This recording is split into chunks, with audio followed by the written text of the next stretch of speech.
L'11ª giornata di campionato si apre con il botto, una partita davvero gradevole dove si è vista giocare una grandissima pallavolo. Intensità, cuore e tanta voglia di non mollare mai hanno caratterizzato il match del Palagnelli, che si è concluso 3-1 in favore delle padrone di casa della Zanetti Bergamo. Coach Enrico Mazzola recupera l'infortunata Jessica Rivero, che schiera nello starting six iniziale insieme a Maria Segura.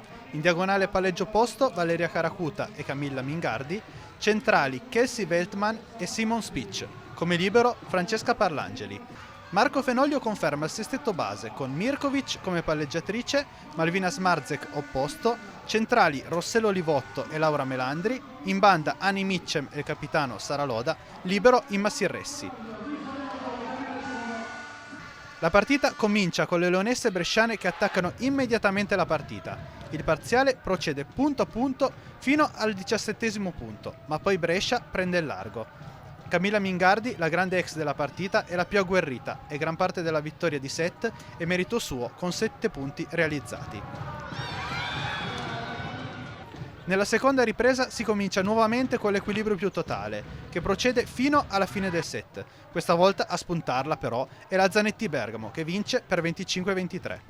La vittoria del secondo parziale diventa l'ago della bilancia della partita, perché se da una parte la sconfitta affossa un po' le giocatrici bresciane, dall'altra parte Sara Loda e compagne prendono fiducia e nei restanti 2 set mettono a ferro e fuoco la squadra ospite. Il terzo ed il quarto parziale sono un dominio assoluto delle rossoblù che giocano in maniera quasi impeccabile con tutte le doti caratteriali richieste ad una grossa squadra. Il terzo set si conclude con il punteggio di 25-17, mentre il quarto vede vittoriose le orobiche con il punteggio di 25-13.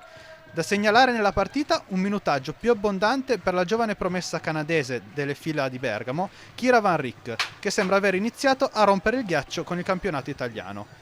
I punti di Smarzek, i muri di Rossello Livotto e le grandissime giocate difensive di Imma Sirressi hanno permesso alla formazione guidata da coach Marco Fenoglio di portare a casa la vittoria, una delle più belle, se non la più bella degli ultimi 3 anni.